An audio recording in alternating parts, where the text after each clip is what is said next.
안녕하세요. 잡시광입니다.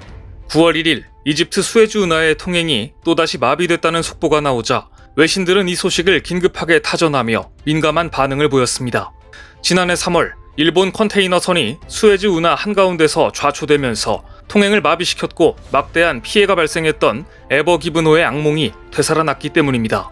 당시 에버 기브노가 수에즈 운하를 가로막아 버리자 360여 척의 선박이 수에즈 운하를 통과하지 못해 발을 동동 굴러야 했고 전 세계 해운은 마비됐습니다. 글로벌 공급망에 심각한 타격을 주었던 에버 기브노 사건은 일본 컨테이너선의 이미지에 먹칠을 하는 결정타가 되고 말았습니다. 그런데 또다시 수에즈 운하를 막는 배가 나타났다니 외신들이 주목할 수밖에 없었던 것입니다. 이번에는 또 어떤 화물선이 수에즈 운하를 막은 것인가 시선이 집중됐는데 주인공은 싱가포르 국적의 어피니티 V호였습니다. 이 선박이 수에즈 운하의 1차선에서 좌초되자 깜짝 놀란 이집트 수에즈 운하 관리청은 예인선 5척을 빠르게 투입해 좌초된 선박 인양에 나섰고 선박을 다시 띄워 최악의 피해를 막은 것으로 전해졌습니다. 다행히 에버 기브노 사태처럼 물류 대란은 일으키지 않고 통행이 곧 재개됐다는 소식이 알려지자 전 세계는 안도의 한숨을 내쉬었습니다. 이집트 대변인에 따르면 싱가포르 유조선 어피니티 V호는 포르투갈에서 출발해 사우디아라비아의 홍해 항구인 얀부로 향하고 있던 선박들 중 하나였습니다. 그런데 갑자기 수에즈 운하 2개 부딪히고 말았습니다. 하지만 예인선 5척을 동원해 군안에 나서자 배는 곧바로 정상화되었고 다시 운행할 수 있었습니다. 수에즈 운하 관리청은 이번 사고는 지난 에버그리노 사건 때와 달리 배가 빠르게 운행력을 되찾은 덕분에 피해가 없었다고 전했는데요. 그런데 이번에 좌초된 싱가포르 국적의 어피니티 V호는 한국의 현대사모중공업에서 건조한 배로 밝혀졌습니다. 이렇게 되자 전 세계적인 물류 마비를 유발시켰던 에버기븐호를 건조했던 일본의 이마바리 조선과 한국 조선사들의 품질이 다시 한번 비교 대상이 되고 있습니다. 당시 일본의 에버기븐호는 예인선이 16척이나 동원되었지만 운행력을 되찾지 못한 채 운하 한가운데를 막아버렸고 이는 무려 6일간이나 이어졌습니다. 이 때문에 한간에는 엔진 고장설까지 나왔었습니다. 배가 운행력을 되찾지 못하자 땅을 파내는 토목공사까지 하게 되었고 6일 동안 세계의 물류 통로인 수에즈 운하는 마비되어 글로벌 공급망에 막대한 타격을 주었던 것입니다. 이번에는 금방 정상 운행이 된 덕분에 수에즈 운하청 역시 어피니티 V호에 대해서는 배상 책임을 언급하지 않았습니다. 당연히 어피니티호는 선박의 결함도 없는 것으로 보입니다. 물론 수에즈 운하청은 사고 원인을 유조선 보트 조타 장치의 기술적 문제로 인해 운하 2개 부딪혔다라고 설명했지만 이 역시 신뢰하기 어렵다는 분위기입니다. 일단 정말 조타 장치에 문제가 있었다면 이렇게 빨리 복구되기가 어렵습니다. 뿐만 아니라 에버그리노의 좌초 사고 때도 선원들이 처음 발표한 사고 원인은 모래폭풍 때문이라고 했습니다. 하지만 당시 모래폭풍은 있지도 않았던 것으로 드러났습니다. 이런 사고가 발생하면 사고 초기 선장과 선원들은 자신들의 과실을 최소화하기 위해 일단 날씨 탓을 하거나 기계적 결함을 이유로 대기 때문입니다. 한편 이번 어피니티호 사건 때문에 지금 가장 곤욕스러운 것은 일본입니다. 이번 사건으로 외신들은 수에즈 운하를 막은 민폐 컨테이너 에버그리노 사건을 또다시 강제 소환하면서 일본을 당황스럽게 하고 있기 때문입니다. 파나마 선적 초대형 컨테이너선 에버기븐호는 2021년 3월 23일부터 3월 29일까지 수에즈 운하 내에서 좌초되어 6일간 양방향 운행을 차단시키는 사고를 내고 말았습니다. 하루라도 빨리 운하가 정상화되도록 하기 위해 이집트 군까지 나서 예인선과 굴착기로 끌어보려 했지만 전부 실패했습니다. 이후 이집트 수에즈 운하 관리청은 준설선까지 동원해 뱃머리가 박힌 운하 제방에서 모래와 흙 2만 세제곱미터가량을 퍼냈고 예인선을 무려 14대나 투입해 작업을 진행했습니다. 예인선은 터그보트라 불리는 선박으로 시운전 또는 다른 배를 밀거나 끌어서 조종하는 선박을 뜻합니다.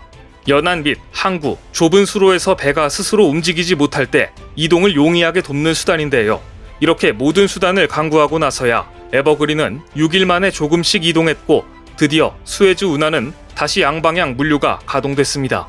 하지만 이때부터 이집트 수에즈 운하청과 에버그리노 선주 간의 치열한 법적 공방이 이어졌습니다. 이 사건은 워낙 어마어마한 사건이었기 때문에 사고 원인과 책임 소재를 두고 정밀 조사가 이루어졌고 이집트 당국은 선장의 무리한 운항 지시 때문이라고 결론 내렸습니다. 선장이 12분간 무려 8차례나 배의 방향을 바꾸려다 균형을 잃게 됐다는 분석인데요. 운하 진입부터 방향을 무리하게 전환했고 제방에 충돌하기 전 다시 좌우로 방향을 틀게 했다는 것이 밝혀졌기 때문입니다. 이래서 이집트 측은 선장의 무리한 운항 지시가 원인이라고 지목했습니다. 배의 결함이든 선장의 운항 지시가 문제였든 모든 배상 책임이 일본 선주인 쇼에이 기센에 있다는 사실은 동일합니다. 일본 역시 이에 반발했습니다. 선주인 일본 쇼에이 기센 측은 날씨가 좋지 않았음에도 수로 진입을 허용한 수에즈 운하청의 잘못이라고 주장했습니다. 배상 비용을 조금이라도 줄여보려면 날씨 탓, 운하관리청의 책임이라도 해야 하니까 말입니다. 하지만 재판에서 일본의 이 같은 주장은 이런 지하에 기각당했습니다. 당시 날씨는 문제가 없었고 에버그리노 앞뒤로 다른 배들은 정상 운행 중이었기 때문입니다. 사고 수습 과정에서 엔진 결함이 사고 원인이 아닌가라는 의문도 제기됐는데 만약 정밀 검사 결과 엔진 쪽 문제였다고 결론이 났다면 이것은 일본 조선업에 치명타가 될 수 있는 일이었습니다. 에버기브노는 디젤 엔진으로 환경 규제가 심한 곳에서는 황성분 등을 걸러낸 디젤을 원료로 쓰고 환경 규제가 약한 곳에서는 일반 기름을 클린 디젤과 섞어서 쓰는데 이 때문에 그간 꼼수를 부린 엔진이라는 비판을 받아왔습니다. 그런데 만약 엔진 쪽 문제로 발생한 사고로 밝혀진다면 일본 조선업은 이중 연료 엔진도 못 만든다는 오명을 듣게 되기 때문입니다. 게다가 이 문제는 직접적인 손해를 본 이집트는 물론이며 선박 통행이 되지 않아 피해를 입은 나라들이 집단 소송을 걸게 될 수도 있었습니다. 그렇게 되면 코로나19의 중국 책임론처럼 일본의 외교적 위상이 수직 추락할 가능성이 높았습니다. 일본 정부는 물론 일본 선주는 아마 속이 타들어갔을 겁니다.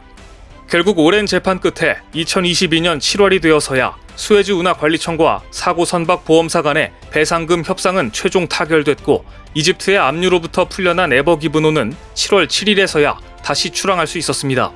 물론 이집트와 일본 선주는 구체적인 합의 사항은 공개하지 않는 조건으로 합의했습니다. 정확한 배상금을 공개하지는 않았지만 최소 6천억 원이 넘는 금액에 합의한 것으로 추정되고 있습니다. 앞서 일본 선사가 가입한 영국 보험사의 보험액은 1천억 원 수준이었기 때문에 화물보험에만 가입했을 가능성이 높습니다. 따라서 대부분의 보상금은 선주인 일본 이마바리조선이 지불했을 것으로 추정되고 있습니다. 외신들이 지금 어피니티 V호와 에버기브노가 똑같이 수에즈 운하 안에서 일어난 사건이라 비교하고 있지만 분명한 사실은 에버기브노는 단지 방향을 바꿨을 뿐인데 통제력을 잃었고 그 통제력을 되찾는데 6일이라는 시간이 걸려 글로벌 해상 물류를 마비시킨 반면 한국 조선사가 만든 어피니티 V호는 5시간 만에 배가 통제력을 되찾고 정상 운행을 할 수 있었다는 점입니다. 또한 이번 사고로 예인선에 대한 중요성 역시 다시 부각되고 있습니다. 이런 상황에서 한국은 수소 연료전지 예인선 상용화를 목전에 두고 있어서 다시 한번 화제가 될 전망입니다. 오는 2024년이면 국내 최초의 한국형 수소연료전지 예인선이 상용화된다는 소식입니다. 국제해사기구는 오는 2030년 이후 발주하는 선박에 대해 탄소 배출량을 40% 감축하고 2050년에는 50%까지 감축할 것을 요구하고 있습니다. 이처럼 해운 및 조선업계에서의 환경 규제는 갈수록 강화되고 있습니다. 따라서 예인선 또한 탄소 배출을 줄일 수 있는 대체 연료와 친환경 선박으로의 전환이 필수입니다. 따라서 한국은 한국형 수소연료전지 예인선을 상용화하기 위해 국책연구기관과 조선사들이 손을 잡고 오는 2024년이면 1.5MW 수소연료전지 예인선 상용화에 성공할 것으로 전망하고 있습니다. 2020년 기준 전 세계에서 건조된 수소연료 선박은 총 10척에 불과합니다. 이 가운데 상업운전을 하는 선박은 5척이지만 아직 검증된 시스템이나 압도적 기술 격차를 보유한 기업은 없다는 게 업계의 중론입니다. 따라서 미래 조선업계를 선점하기 위해 한국 조선사들과 국책연구기관들은 수소연료전지 선박 연구 개발에 매진하고 있는데요. 희망적인 것은 한국에는 수소연료전지 개발의 선도자 역할을 하고 있는 현대차 그룹이 있다는 사실입니다. 현대차는 오는 2030년까지 총 70만 대 규모의 수소연료전지 시스템 생산 체제를 구축할 계획입니다. 현대차의 수소연료전지 시스템과 한국 조선 3사의 건조 능력이 만난다면 수소연료전지 예인선 시장도 한국이 선점할 수 있을 것으로 전망됩니다. 오늘 준비한 소식은 여기까지입니다. 댓글을 통한 여러분들의 많은 의견 기다리겠습니다. 시청해주셔서 감사합니다.